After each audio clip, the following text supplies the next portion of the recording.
Bienvenue sur les cours de Jean-Phi pour un chapitre consacré aux applications linéaires définies dans les espaces vectoriels normés à valeur dans les espaces vectoriels normés.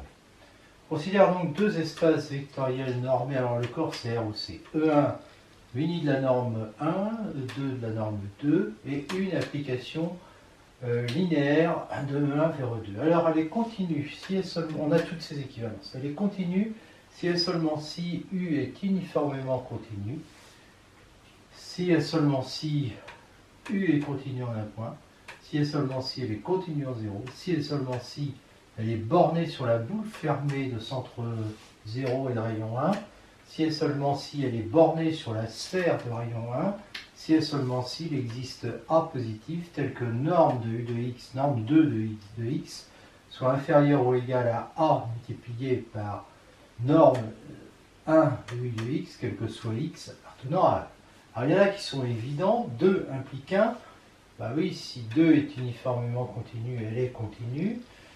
Si elle est de 1 implique 3, si elle est continue, bah elle est continue en 0 bien sûr. 1 implique 4, si elle est continue, non, elle est continue en un point, je voulais dire tout à l'heure, elle est continue donc aussi en 0. 4 implique 3, bah oui, si elle est continue en 0, ça veut dire qu'elle est continue en un point. Et donc, il nous reste quoi à démontrer? Alors, 5 implique 6 aussi. Si U est bornée sur la boule fermée, bah, elle va être bornée sur la sphère, puisque la sphère fait partie de la boule fermée. Et donc, il nous reste le reste à démontrer. Alors, on va commencer par 6 implique 7. Donc, je pars de U borné sur la sphère. Donc, si norme 1 de x est égale à 1, alors norme 2 de u de x est inférieure ou égale à A, puisqu'elle est bornée. Si x est différent de 0, je note que x sur norme de 1 de x appartient à la sphère, et donc je vais avoir ça. Ce qui me donne ça, et donc qui me donne ça, qui reste vrai aussi pour x égale 0, ça fait 0 inférieur ou égal à 0 la tête à Toto, et donc j'obtiens bien le 7. Alors maintenant, 3 implique 4, alors 3, donc je pars de U est continu en un point, je dois démontrer que U est continu en 0. Donc supposons U continue en A, quel que soit epsilon positif, il existe nu positif, tel que norme 1 de x moins A inférieure à nu, implique que norme 2 de u de x moins u de A est inférieure à epsilon, soit y appartenant à 1. Donc sa norme, et vérifiant norme 1 de y inférieure à nu. Et soit x égale y plus a. Alors, norme 1 de x moins a, bah, ça fait faire norme 1 de y, et donc ça va être inférieur à nu. Et donc, comme j'ai ça, je vais avoir ça. D'accord? Et je remplace le x par y plus a, ça fait u de y plus u de a moins u de a, bah ça fait u de y, sa norme 2 est inférieure à epsilon, et donc j'ai cette implication qui me dit bien que u est continu en 0. Alors maintenant je vais démontrer que 4 implique 5, donc je suppose que u est continu en 0, je vais démontrer qu'elle est bornée sur la boule fermée. Elle est continue en 0, donc j'ai ça, soit y appartenant à la boule fermée de centre 0 et de rayon 1, donc vérifiant ça. Donc si je multiplie ce y par nu sur 2, ben, ça va faire ça qui est inférieur à nu, donc je vais avoir ça. Donc je vais avoir ça, et puis je tiens facilement ça. Et là je vois que U est borné sur la boule fermée, et donc c'est gagné. En fait, il ne reste plus que 7 implique 2 à démontrer, et ça c'est quasiment évident parce que quand j'ai ça, bah, ça veut dire que j'ai une application U qui est lipschitzienne de rapport A, et donc elle va être uniformément continue. Voilà, donc je vous laisse vérifier qu'on a bien toutes les équivalences dans le bon sens, c'est-à-dire 1 implique 2, implique 3, etc. jusqu'à 7 implique 1. En fait, il faut commencer par 2, mais c'est pareil. E1, N1 de dimension finie, E2 avec la norme 2, qui lui n'est pas forcément de dimension finie. Alors, toute application linéaire de E1 vers E2 est continue, donc uniformément continue et lipschitzienne d'après ce qu'on a vu précédemment. Donc je prends une base de E1 qui est de dimension n et j'observe que la norme 1 est équivalente à la norme ns définie par le sub des xi, le sub des coordonnées. Et je prends une application linéaire de E1 vers E2. Norme de U de x, norme 2 de U de x, c'est ça. Et après, j'applique l'inégalité triangulaire, ça me fait ça. Et puis ça, bah, j'en prends le plus grand, que j'appelle A, d'accord. Et puis, ça, je prends aussi le plus grand. Bah, le plus grand, je sais ce que c'est, là, c'est NS, d'accord. Donc, je vais avoir ça. Donc là, il y a n termes, chacun inférieur ou égal à ça, donc ça fait ça. Et donc, j'obtiens quoi? Ben, j'obtiens bien qu'elle est lipschitzienne, donc elle est continue. D'accord? Voilà, donc elle est continue quand on va de E1 muni de la norme NS vers E2 muni de la norme N2. Mais comme on est en dimension finie, les normes sont équivalentes, les topologies sont les mêmes. La topologie pour la norme 1, c'est la topologie pour la norme NS. Donc U qui est continue pour quand on part de NS, ben, va être continue aussi quand on part de E1. Et donc c'est terminé. Exemple d'application linéaire non continue. Donc on prend cet espace-là, des fonctions polynomiales définies sur 0,1, au passage sous-espace de l'espace des fonctions continues de 0,1 vers R. D'accord? Tout f est appartenant à E et continue, donc borné sur 0,1, et donc on a cette norme sur E et sur F. Voir le chapitre sur les espaces fonctionnels. Remarquons que le théorème de Bolzano-Weierstrass, ça c'est en dehors du sujet, mais c'est pas grave, nous dit que l'adhérence de F est égale à E, donc F n'est pas infirmé, parce qu'évidemment F est différent de E. Cette fonction-là, par exemple, appartient à E, mais pas à F. Donc F n'est pas complet, alors que E, lui, chapitre sur les espaces fonctionnels, est complet. Bon, peu importe, moi ce que je veux, c'est un exemple d'application linéaire non continue.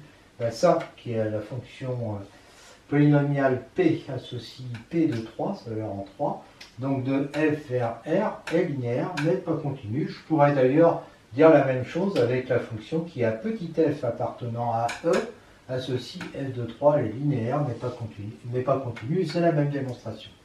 Ça, alors au passage, on remarque que F, évidemment, n'est pas, et E ne sont pas de dimension finie. Alors F, lui, il est de dimension infinie,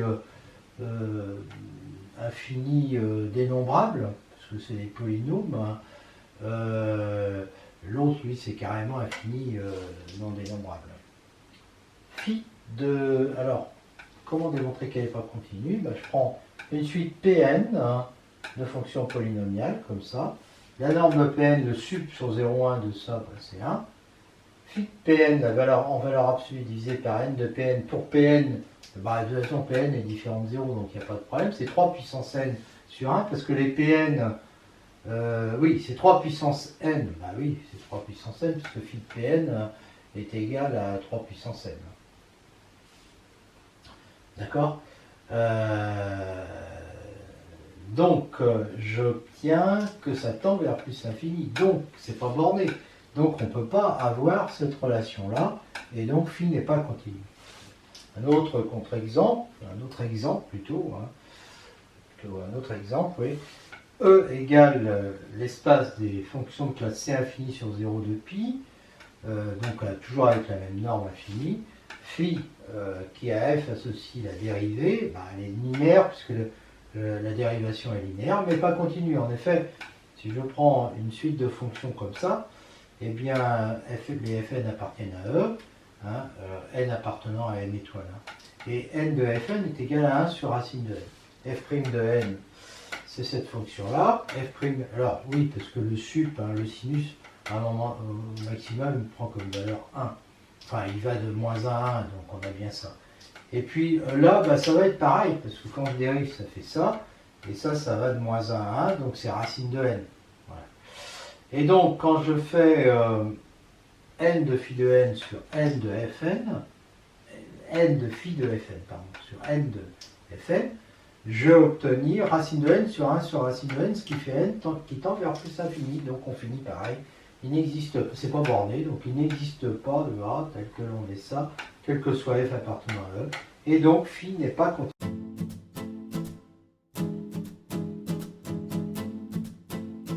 Propriété, on a deux espaces vectoriels normés E1, N1, E2, N2, une application linéaire continue, c'est-à-dire que l'espace vectoriel, ça c'est l'espace vectoriel des applications linéaires continues de 1 vers 2. Alors l'image parue d'une partie bornée de 1 est une partie bornée de 2.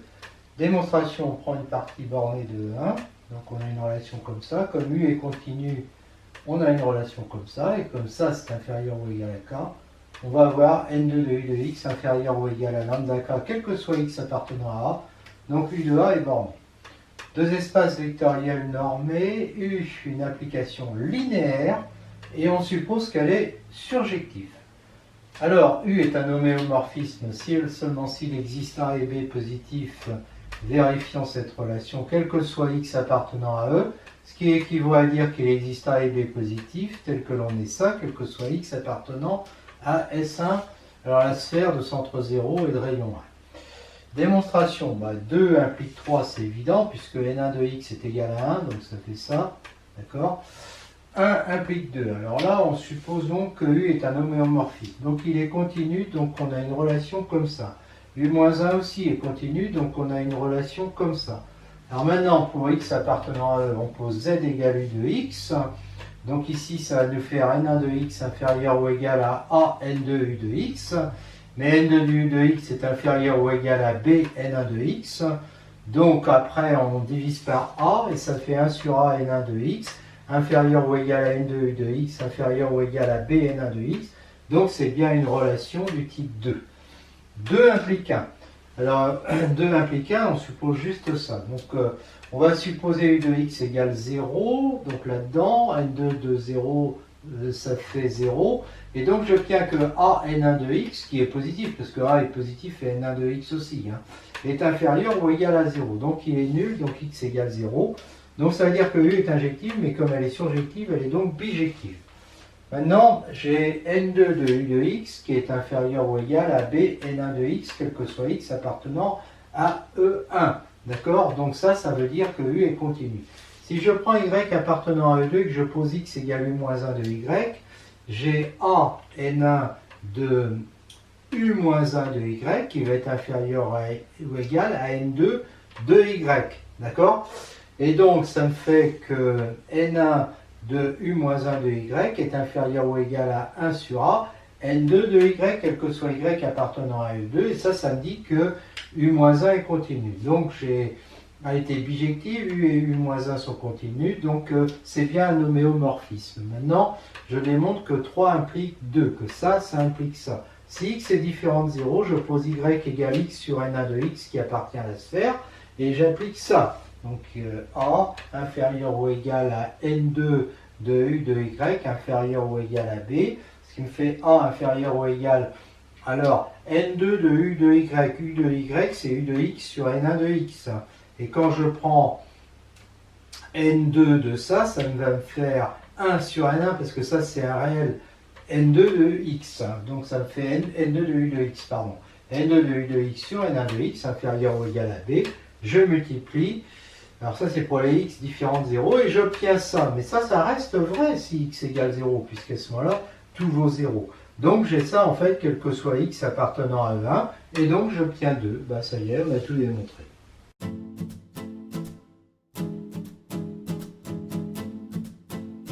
Propriété, on a deux espaces vectoriels normés.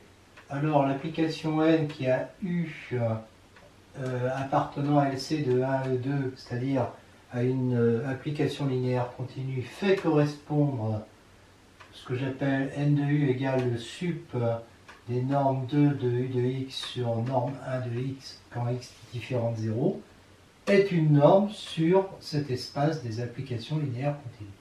Démonstration, pour l'existence, si je prends U linéaire continu, je sais qu'il existera tel qu'on est ça, et donc cet ensemble-là va être majoré par A, donc il a une borne supérieure, N de U. Et comme tous ces nombres-là sont positifs, N de U est positif au début.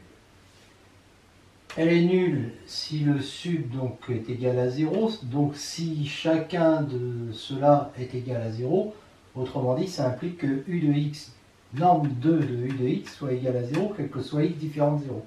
Ce qui implique que u de x est égal à 0, quel que soit x différent de 0. Et comme u de 0 est égal à 0 parce que u est linéaire, on obtient donc bien que u est égal à 0.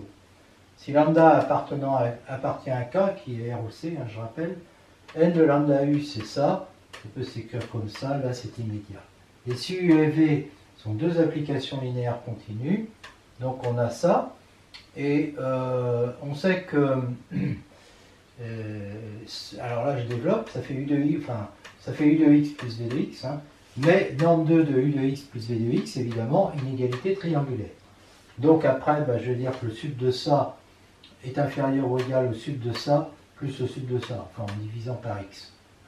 Donc je vais avoir exactement ça. Et donc n est bien une norme sur LC de 1 à 2. Propriété, n de u peut aussi s'écrire, est égal, enfin ces deux sup existent, hein, sup de norme de u de x, norme 2 de u de x quand norme 1 de x est égal à 1, et norme 2 de u de x quand norme 1 de x est inférieur ou égal à 1. Ces deux sup existent, et en fait on a ces égalités. Démonstration pour x différent de 0 et norme 1 de x inférieur ou égal à 1, eh bien je peux écrire que norme 2 de u de x, j'ai cette inégalité là parce que là c'est plus petit que 1. D'accord? Donc, et ça c'est inférieur ou égal à n de u, ça reste vrai si x est égal à 0, et donc le sup, je le rajoute parce que là-dedans il y a 0, hein, le sup de ça va donc exister, est inférieur ou égal à n de u. Après, la sphère est inclue dans la boule fermée, donc quel que soit x appartenant à la sphère, norme 2 de u de x va être inférieur ou égal à sup de norme 2 de u de x quand x appartient à la boule. Et donc, le sup, quand norme 1 de x est égal à 1, eh bien ce sup existe et va être inférieur ou égal au sup quand norme de x de 1 est inférieur ou égal à 1. C'était évident en fait. Hein. Bon, mais là, du coup, ça y est, on a déjà démontré que ces deux sup existent. Hein, et que celui-là est plus petit que celui-là. Voilà ce qu'on a démontré. Et que celui-là est plus petit que n de u. Alors, il nous reste donc à démontrer que n de u est inférieur ou égal à ça. On prend x appartenant à e différent de 0, on considère y égale x sur norme 1 de x. Donc comme ça, la norme 1 de y est égale à 1. Et donc la norme 2 de u de y va être inférieure ou égale au sub des normes 2 de u de z quand norme 1 de z est égale à 1, puisque sa norme est égale à 1. D'accord? Donc ça veut dire que, et alors là je remplace, hein, le u de y c'est quoi? C'est u de x divisé par la norme 1 de x. Et comme u est linéaire, je peux le sortir ça. Donc ça veut dire que norme 2 de u de x sur norme 1 de x est inférieure ou égale à ce sup. D'accord? Bon, et maintenant je passe au sup. Hein. Ça y est, c'est un nombre qui est fixé. Maintenant je prends le sup quand x est différent de 0. Et j'obtiens n de u, qui va donc être inférieur ou égal à ce sup-là, d'où le résultat.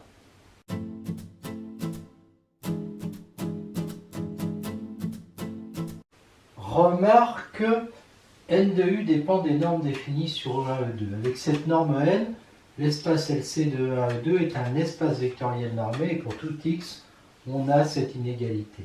Alors pourquoi est-ce qu'on l'a? D'abord, c'est vrai pour x égale 0, parce que u de 0 ça fait 0, puis u aussi ça fait 0, et puis pour x différent de 0 on a ça. Donc quand on fait passer de l'autre côté, on a bien ça. On donne trois espaces vectoriels normés avec les normes n sur LC de 1 et 2, n' sur LC de 2 et 3 et n secondes sur LC de 1 et 3. Si u appartient à LC et v appartient, alors LC de 1 et 2, et v appartient à LC de 3, alors V rond U appartient à LC de 1 et 3, et n seconde de V rond U est inférieur ou égal à n'(v) multiplié par NU. Démonstration, V rond U est linéaire et la lèvre continue, donc on a bien ça.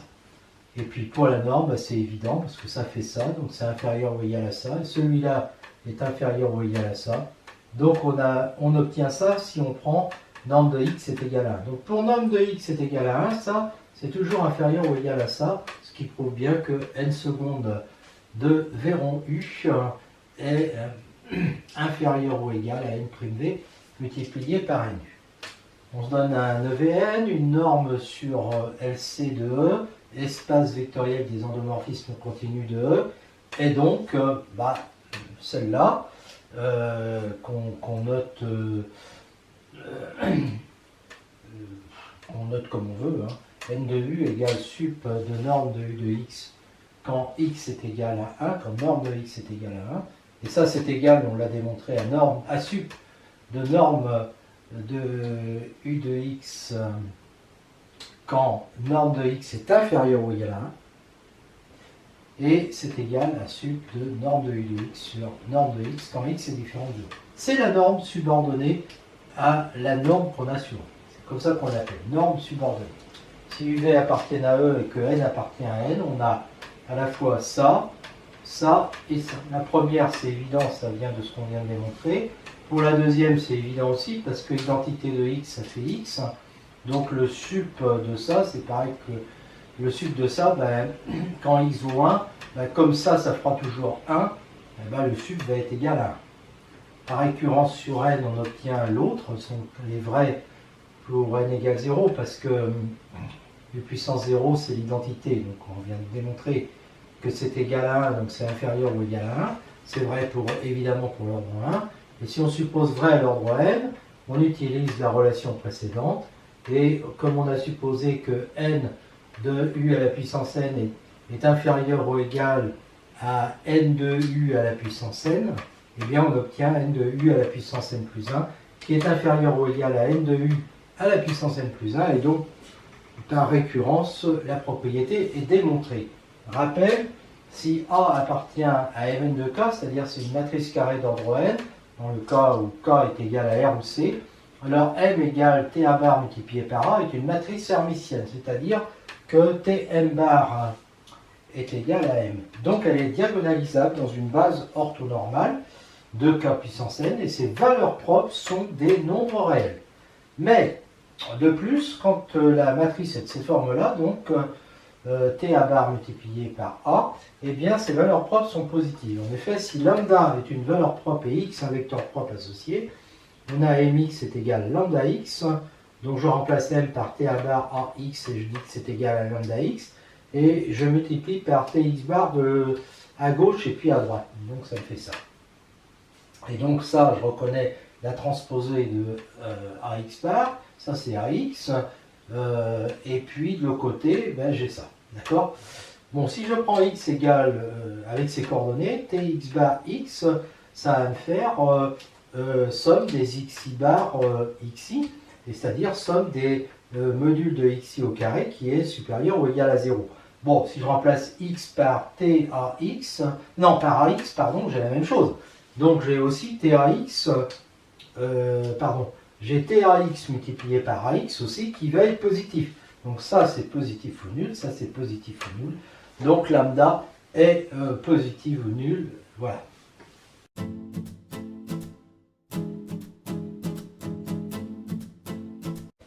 Norme euclidienne. E est un espace vectoriel de dimension n rapporté à cette base. On sait qu'on a la norme euclidienne, déjà vu, et sa norme subordonnée va être définie comme ça.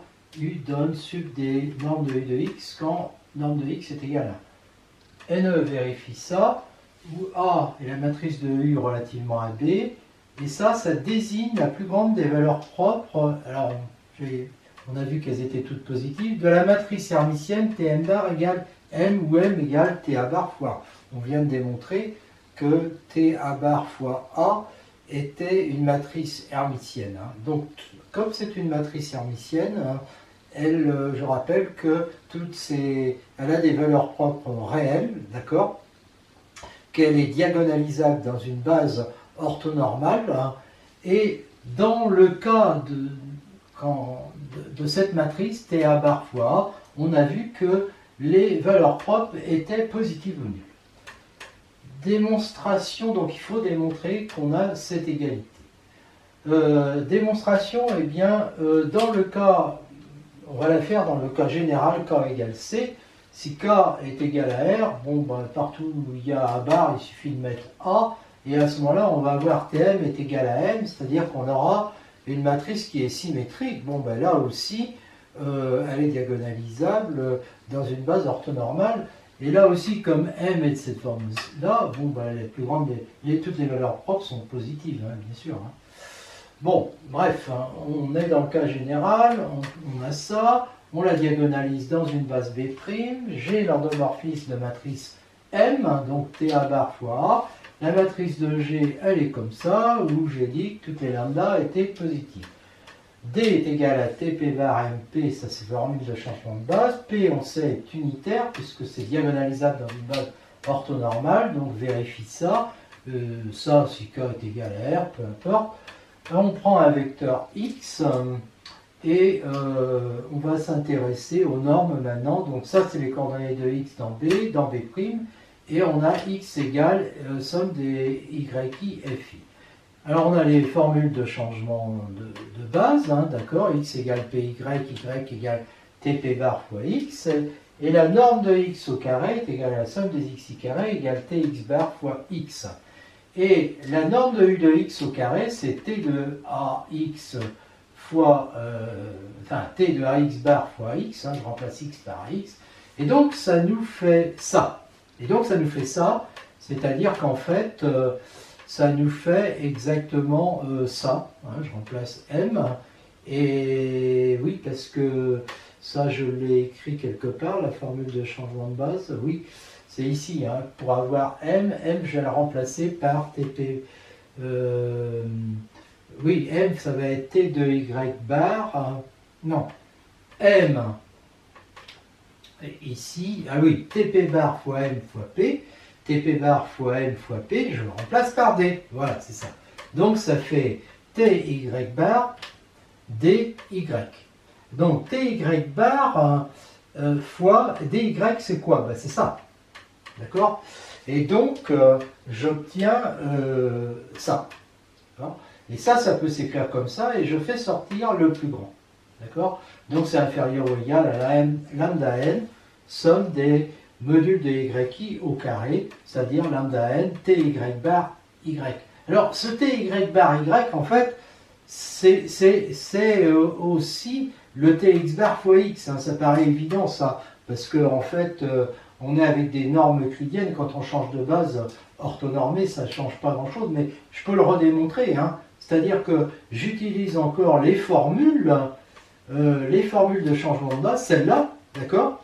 Et donc j'obtiens ça, et là, ça vaut I, et donc je me retrouve bien avec lambda n tx bar x, qui fait lambda n norme de x au carré. Norme de x est égale à 1.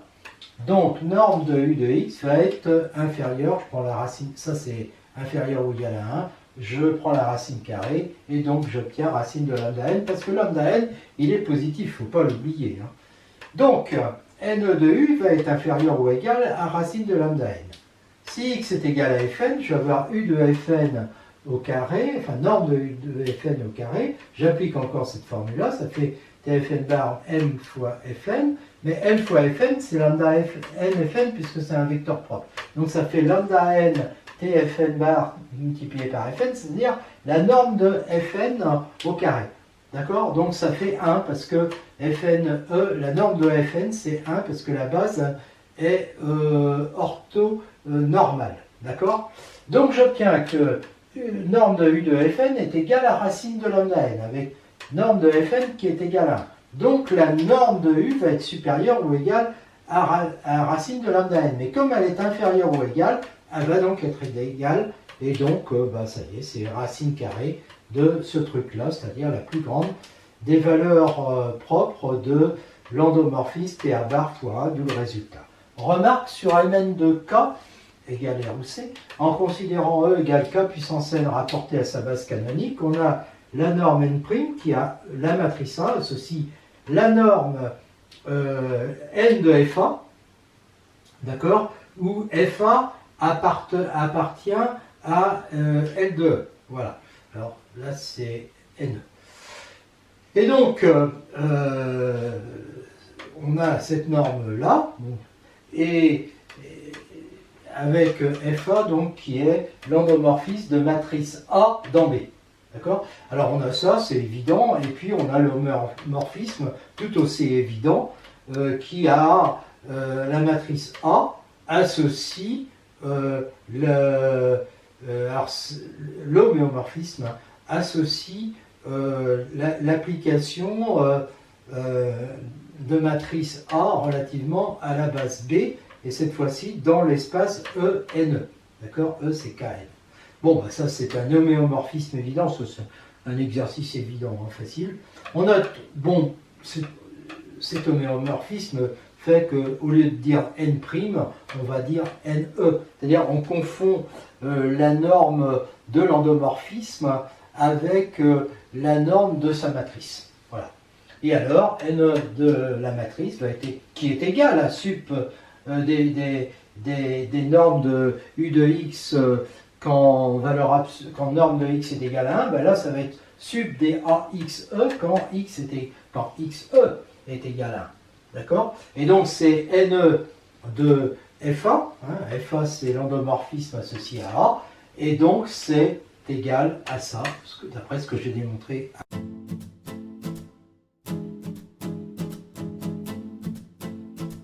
E est un K espace vectoriel, K égale à ROC, de dimension n avec une base.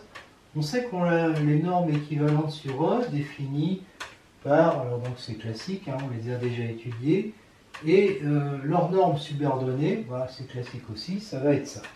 D'accord? Voilà. Alors celle-là, on l'a déjà étudiée, donc là on se propose d'étudier celle-là. Et on va montrer que quel que soit U appartenant à L de E, n'oublions pas qu'on est en dimension finie. Hein. Donc L de E, c'est pareil que LC de E. De matrice A égale AJ, dans B, on a NS de U égale sup sur I des sommes de J égale à N des modules de A et J, et N sigma de U est égal à sup sur J de somme de I égale à N des modules de A et J. Démonstration, si je prends X, U de X pour coordonner ça, donc U de X va être égal à ça, je vais assez vite parce que c'est de l'algèbre, hein, et c'est facile. Hein. Donc, j'étudie la première. Norme S de U de X va être égal donc au sub de ces coordonnées-là, d'accord, hein. Donc c'est inférieur ou égal à ça, ça c'est l'inégalité triangulaire. Et si je prends XS inférieur ou égal à 1, ben, tous les XJ en module vont être inférieurs ou égal à 1, et donc ça va me donner, alors là quand j'écris XS c'est comme ça, hein.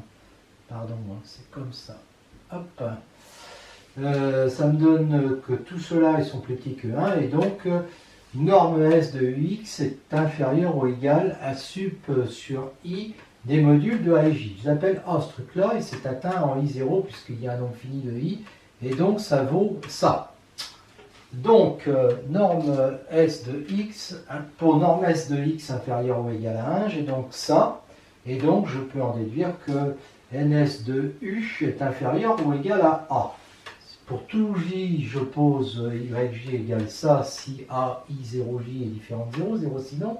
Et donc, je vais avoir module de YJ qui est égal à 1 dans ce cas-là, 0 autrement, et donc qui est toujours inférieur ou égal à 1, quel que soit J. Y est égal, je pose somme des YJ, donc la norme S de Y va être égale au sub des YJ. Elle est inférieure ou égale à 1, puisque je viens de le dire. Donc la coordonnée de U de Y en EI0, c'est ça, d'accord? Ça, je reprends ce truc-là, hein, puis je remplace. Hein. Et donc ça, eh ben ça, il se trouve que ça fois ça, ça fait ça, et c'est vrai quand AI0 J vaut 0. Donc en fait, je trouve ça, toujours ça. Et ça, c'est quoi? C'est exactement A. Donc j'ai, avec ma norme Y, qui est inférieur ou égal à 1, ici j'en déduis que la norme S de U de Y va être supérieure ou égale à A, puisque j'ai pour une des coordonnées, c'est égal à A. Donc j'en déduis que j'ai ça. Et donc, comme c'est vrai pour un YS qui est en norme inférieure ou égale à 1, j'en déduis que NS de U est supérieur ou égal à A. Mais NS de U est inférieur ou égal à A, donc NS de U est égal à A. Voilà. Pour la deuxième, je reprends ça, et j'en déduis que norme sigma de u de x est égal à ça. Bon, c'est inférieur à ça, toujours une égalité triangulaire, je range dans un autre ordre, et j'obtiens ça. Alors maintenant, j'appelle A égale le sub sur J des sommes de modules de A et J, atteint en J0, donc A va être égal à ça. La norme sigma de U de X va être inférieure ou égale à la somme des valeurs des modules de X sur J multiplié par A, ce qui fait A module norme sigma de X, et c'est inférieur ou égal à 1 si je prends dès que la norme sigma de X est inférieure ou égale à 1. Donc, j'en déduis que n sigma de U va être, puisque ça c'est inférieur, oui, que ça va être inférieur ou égal à A, puisque ça c'est vrai pour tout, à chaque fois qu'on a ça. D'accord? Donc on a ça. U de EJ0, ben, c'est égal à ça. Oui, c'est égal à ça. EJ0, c'est je prends la colonne J0, donc j'obtiens exactement ça. La norme de U de EJ0, la norme sigma, ça va donc être égal à la somme des modules des AIJ0. Et bien ça, c'est pile A. D'accord? Et en même temps, le module de EJ0, il est égal à 1. Donc je vais avoir un sub des normes sigma de U de X quand norme de X est inférieure ou égale à 1. Je vais avoir un sub qui va être supérieur ou égal à A. D'accord? Et donc n sigma de U va être supérieur ou égal à 1. Mais comme il était inférieur ou égal à A, il va donc être égal à A. D'où le résultat.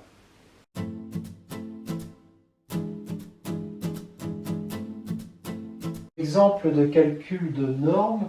On prend E égale R2 muni des normes habituelles. U appartenant à L de E de matrice A. NS de U, c'est le sup des sommes de J sup sur I des sommes de J égale 1 à 2 des modules de A et J. Donc pour I égale 1, ça fait 1 plus 4, et pour I égale 2, ça fait 2 plus 5. Le sup, c'est donc 7. N sigma de U est égal à sup pour J des sommes de modules de A et J. Donc là, pour J égale 1, ça fait 1 plus 2. Pour J égale 2, ça fait 4 plus 5, donc ça fait 9. Pour NE de U, il faut calculer TA fois A. Donc TA fois, ça fait ça fois ça, ce qui fait ça. Le polynôme caractéristique, ça. Alors on remarque, au passage, que c'est symétrique, évidemment. Donc je développe, ça fait lambda 2, moins 41 lambda, moins 5 lambda, donc moins 46 lambda. Plus 205 moins 36, 169. Donc lambda égale plus 46 plus ou moins racine de B2 moins 4AC. B2 moins 4AC, ça fait 1440. Ça peut se simplifier par 2. Et puis on a ce moment-là du 360 qui fait 6 racine de 10, donc ça fait ça. Et donc la plus grande valeur propre, c'est 23 plus 6 racine de 10, et N de U est égal à sa racine carrée. Donc c'est un truc invivable. On remarque qu'on obtient des résultats différents suivant les normes.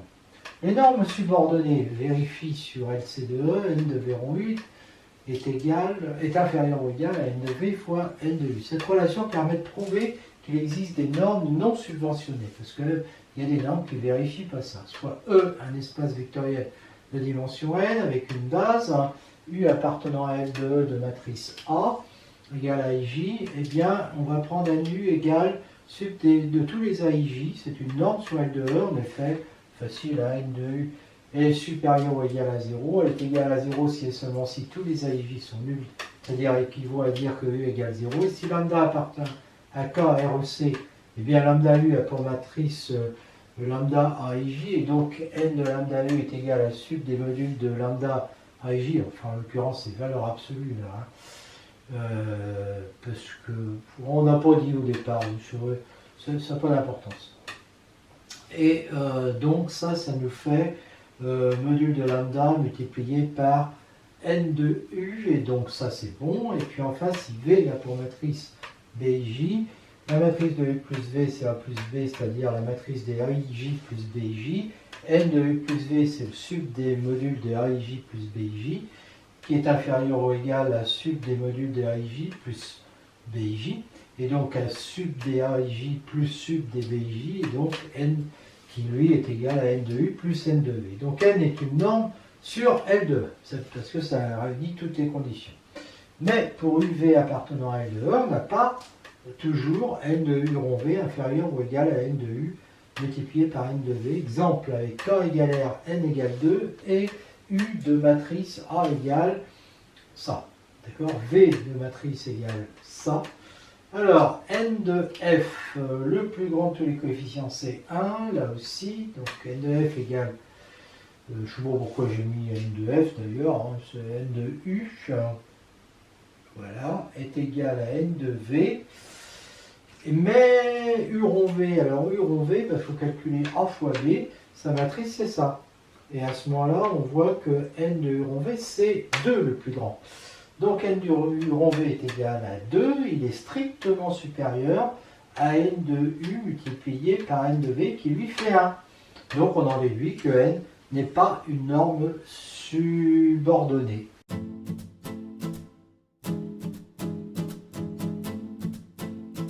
E1, N1, E2, N2 sont deux espaces vectoriels normés. Si E2, N2 est un espace de Banach, donc complet, alors l'espace vectoriel des applications linéaires continues de 1 vers E2 est un espace de Banach pour la norme N de U égale sub de norme 2 de U de X sur norme 1 de X. J'insiste, c'est pour cette norme. Démonstration, on prend une suite de Cauchy. Dans LC c'est ça. Donc on a ça. D'accord? Et donc pour PQ supérieur ou égal à N, bon, on a ça. Et comme ça, c'est plus petit que epsilon1, on a ça. C'est vrai aussi si x est égal à 0. C'est vrai, en fait, quel que soit x appartenant à E1. On fixe x différent de 0 pour epsilon positif. On choisit epsilon1 égale epsilon sur norme 1 de x. Alors PQ, alors on va avoir ça. Je vous laisse vérifier, c'est évident. Donc la suite est de Cauchy. D'accord, cette suite-là va être de Cauchy dans E2 muni de la norme 2. Et comme il est complet, E2, eh bien la suite va être convergente. On a U de x, sa limite. Ça c'était pour x différent de 0. Pour x égale 0, bah, la limite de un de 0, enfin, c'est une application linéaire, un de 0 ça fait 0, c'est une suite constante qui tend vers 0.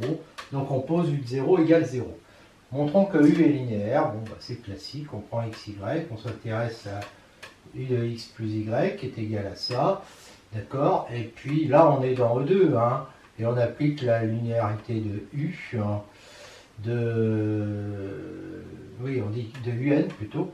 Donc c'est limite de UN, ça fait UN de x plus UN de y. Et donc on va faire la somme des deux limites, ça fait U de x plus U de y. Et pour lambda appartenant à k égale R ou C, eh bien U de lambda x est égal à la limite de UN de lambda x, qui fait lambda UN de x, linéarité de UN. On sort le lambda, on fait tendre. Ça fait donc que U est linéaire. Montrons qu'elle est continue. On reprend petit a qui est là. Quel que soit epsilon positif, il existe n, donc on a ça. D'accord?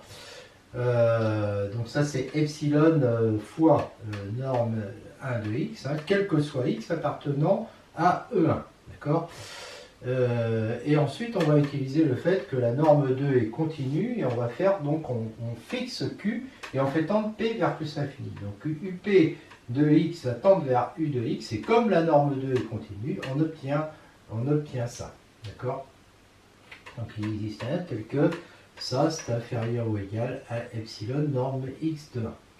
Ça c'est toujours quel que soit x appartenant à E1.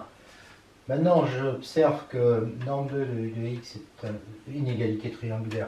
D'accord? Donc ça va être inférieur ou égal à epsilon norme 1 de x plus, et l'autre là, ça c'est inférieur ou égal à norme de uq multiplié par norme 1 de x. Et si je choisis norme 1 de x inférieur ou égal à 1, bah, ça va être inférieur ou égal à epsilon plus n de uq. Donc, et ça c'est vrai quel que soit x appartenant finalement à la boule fermée de 0,1. Donc U est borné sur cette boule, donc continue. Donc U appartient à LC de E1, E2. Montrons que la limite de UN est égale à U dans LC. Eh bien on reprend 2, alors 2 c'est celle-là, d'accord? Voilà. Si, et puis on va dire que si norme de 1 de x est inférieur ou égal à 1, on peut même rendre ça plus petit que epsilon. Donc quel que soit epsilon positif, il existe n tel que q supérieur ou égal à n implique ça. D'accord? Puisque à chaque fois que la norme ici est inférieure ou égale à 1, ce truc-là est inférieur à epsilon. Alors la norme, vous savez, c'est le sup des u de x quand x en norme est inférieur ou égal à 1. Donc ça nous donne exactement ça. Donc la limite de un est égale à u dans LCN. Donc tout de suite de Cauchy est convergent, donc l'espace est complet, c'est un espace de Banach. Un cas particulier, quand E1, mini de la norme N1 et E2, N2 sont deux espaces vectoriels de dimension finie. Alors là, à ce moment-là, l'espace des applications linéaires de E1 vers E2, je n'ai même pas besoin de dire continu, muni de la norme N est un espace de Banach. Et en particulier, si je fais E2 égale E1 égale E, muni de la norme comme ça, qui est de dimension finie, hein, si cet espace, si cet EVN est de dimension finie, alors l'ensemble des endomorphismes, je n'ai pas besoin de dire continu, c'est automatique, de E est un espace de Banach. Démonstration, E2 est de dimension finie, donc c'est un espace de Banach, et E1 est de dimension finie, donc les applications linéaires sont toutes continues, donc L de E1 à E2 est égal à LC de 1 à E2. Donc je suis dans ce cas-là, et donc j'obtiens que ça c'est un espace de Banach. Bon, ça c'est un cas particulier qui est évident, puisque E est de dimension finie, donc je remplace ici E1 à E2 est égal à E. Quelques remarques pour finir. E est un espace de Banach, alors on sait que LC de E avec la norme n subordonnée à cette norme-là est un espace de Banach. Hein. Ça découle de ce qu'on a dit avant. Si E est de dimension finie, alors c'est un espace de Banach, et évidemment on a ça. Remarque, si E est un espace vectoriel normé, fait une suite de fonctions linéaires continues sur E convergeant vers f appartenant à LC de E, alors la convergence est simple, quel que soit x. Non, la convergence est simple. Et Fn tend uniformément vers f sur toutes boucles fermées comme ça. Démonstration, quel que soit epsilon prime, il existe n tel que n supérieur ou égal à n implique ça. On fixe x, on prend epsilon positif. Si x égale 0, on a évidemment la convergence simple. 0 tend vers 0. Et si x différent de 0, la norme de fn de x moins f de x est inférieure ou égale à la norme de fn-f, parce que c'est la norme subordonnée, hein, multipliée par la norme de x, donc ça va être inférieur à epsilon prime norme de x, et si je prends epsilon prime égale epsilon sur norme de x, eh bien ça veut dire qu'on a ça. Soit x appartenant à cette boule, j'ai toujours ça, et puis là le norme de x, je dis qu'il est inférieur à r, inférieur ou égal, peu importe, hein. Et donc ça va être inférieur ou égal à epsilon prime fois r. Et inférieur à epsilon, si je prends epsilon prime égale epsilon sur r. Donc la convergence est uniforme. Remarque, si E est de dimension finie, parce que ça c'est... Oui, quel que soit x, ça pardonnera à ça. Remarque, si E est de dimension finie, L de E est aussi de dimension finie, toutes les normes sont équivalentes sur E et sur L de E, mais si ça c'est une norme sur E, n la subordonnée, et qu'on prend n', une qui est subordonnée ou pas, elle va être équivalente à n, c'est sûr, on est en dimension finie, on est sûr d'avoir ça, d'accord? Mais on n'a pas toujours ça, d'accord? Exemple, E égale R au carré, rapporté à la base canonique, n' définie par n' de f égale sub des AI, des coefficients de la matrice, hein, où AJ est une matrice de f, et puis là c'est une matrice euclidienne sur E qu'on a pris pour la norme, hein, et pas une matrice, la norme euclidienne sur E. Si f est associé à cette matrice-là, dans la base canonique, alors n' de f va être égal au sub, ça fait 1. Et si je prends U, un vecteur U égale au vecteur xy, sa norme euclidienne, c'est racine de x2 plus y2. F de U, il a pour coordonnée x plus y et puis x, et donc ça va être racine de x plus y, la norme de f de x va être égale à ça, d'accord? On n'a pas ça, on n'a pas ça, d'accord? On n'a pas ça parce que si je mets tout au carré, ici je vais obtenir ça, et en fait ça peut très bien être supérieur à la norme qui vaut 1 multipliée par la norme de x. Hein. Par exemple, dès que je prends, par exemple si je prends x égale y égale 1, ça me fait 4 et 1, 5, qui est évidemment supérieur à 2.